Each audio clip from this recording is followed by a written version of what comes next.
get about 8,000 submissions. By the government's perspective, just an enormous number to have to deal with. In fact, in 2001, there were 700 submissions as part of that copyright consultation, so more than 10 times that number this time around. And in 2001, policymakers thought it was just an unmanageable number to deal with 700. I'm not sure what their view is now, about 8,000 of them to deal with. And about 7,000, a rough guesstimate would be about 7,500 of those, so 80 to 90% are submissions that have come just from individual Canadians, sometimes using a form letter, but very often taking the time to write their own comments about what they think on the copyright issue. So that's that progression over the last 5 years, with a brief look even further back to that first copyright.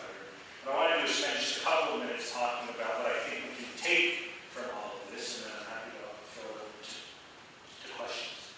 And there's three things in particular that I guess I'll want to mention.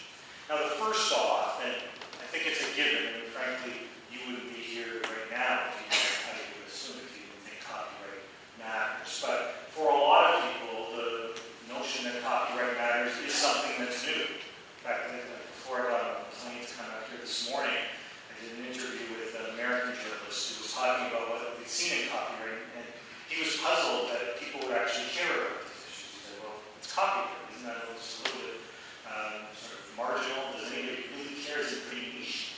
I said, well, not when you think about the kind of impact that copyright can have on almost everybody, everybody's daily lives in so many different ways. It's not niche at all. It's mainstream, and it's becoming even more mainstream.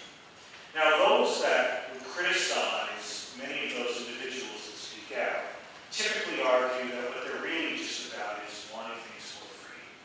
That was what we saw in that Access Copyright press release that I showed you off the top. I showed you what I told you about off the top. And if you take a look at many of the comments that come, the argument is it's users who simply want stuff for free. And there's undoubtedly some people that do. But I think if you take time to take a look at more carefully what people actually are saying, you find that what they're talking about is not just about free. They're talking about consumer rights. They're talking about when they buy media such as CDs or DVDs, the right to be able to take that music and put it on their iPod. They've got kids to make a backup copy of a DVD so it lasts a little bit of time. If they buy a cell phone, the right to be able to unlock that cell phone to go on a carrier of their choice, put in a plan of their choice, or software programs of their choice. There are people who are talking about their privacy, who are concerned that the same kinds of legal protections for digital rights management can be used not only to lock down the content, but actually to create privacy concerns for those individuals as well. There are people concerned about research. Researchers in the United States who have experienced instances where they're unable to conduct their research or face even the threat of lawsuits because part of their research involves picking those digital locks, something that if that legislation moves forward becomes actually an active infringement.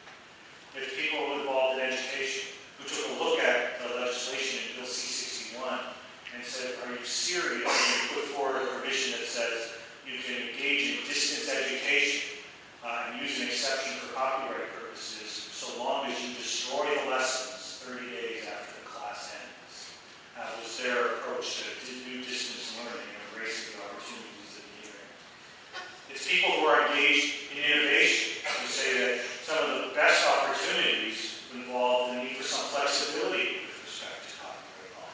Looking even at the United States, it's not just about what the U.S. does wrong, but what the U.S. does right, where a flexible fair use provision goes a long way to allowing people to engage in new kinds of innovative activities. It's about access to knowledge. The library provisions, for example, that were part of Bill C-61 were also purported to provide the opportunity to engage in distance loans, so that you can digitize and provide the loans electronically, just as a librarian might typically provide one in paper format.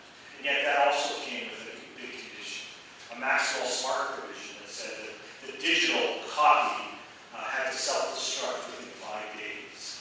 So the librarian could provide that digital copy, but only if the patron couldn't pass it along to anybody else and couldn't use it after 5 days. In other words, it turns librarians into digital locksmiths because they'd be required to use the same digital rights management to lock things down if they wanted to use that exception. It was about due process, looking at the more than 30,000 lawsuits that have been launched against file sharers, alleged file sharers in the United States, and concerns that new kinds of legislation would only move towards creating more of those kinds of lawsuits here in Canada. In fact, it now gets worse, as what we find taking place in countries around the world is a move to what is euphemistically called graduated response, better called notice of termination or 3 strikes in the ground, where the notion is based on 3 allegations of copyright infringement, in some places unproven, merely an allegation. It would be enough to kick a subscriber off the internet for a year. Kiss your ability to communicate goodbye, kiss your access to knowledge goodbye, kiss all the other various things you do on the internet, because you better not have an open Wi-Fi system and suddenly find yourself receiving those notices. You could lose your access entirely. We've seen that in country after country. What we saw during the consultation was people say that, well, we just want notice to notice, which is a system where a copyright holder provides a notification to an ISP, who then agrees to send that notification on to the subscriber and do nothing more.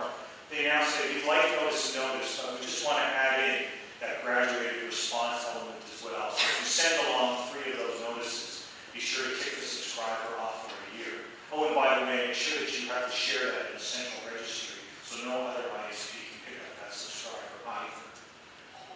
It's about remix.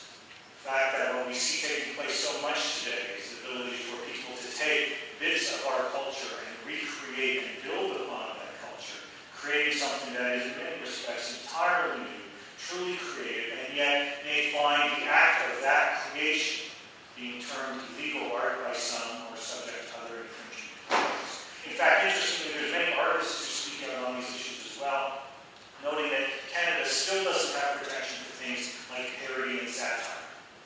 And so those kinds of activities, including a case that's taking place here in BC, where the initial claim was one of defense of parody, and the master of the case, the judge in the case, said, sorry, copyright law in Canada doesn't include an exception for parody.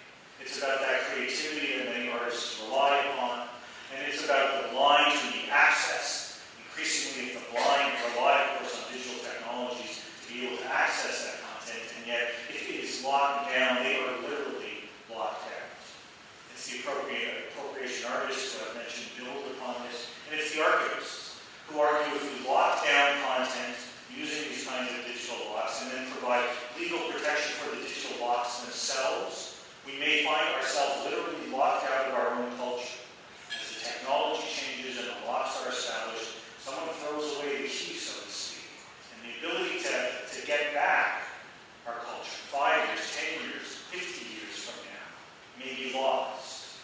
I mean, it's all of these things. In fact, if we had to pick one word, those that criticize this pick free, I choose freedom. It's about all of these issues in the context of freedom for why copyright matters and why so many people have become engaged. That's the first reason I think that we've seen this kind of activity, what we can learn from the last 5 years. The second is that I think copyright is really part of something bigger. I describe it here as Canada's digital future, but I see copyright as being part of a far bigger issue. One that includes things like broadband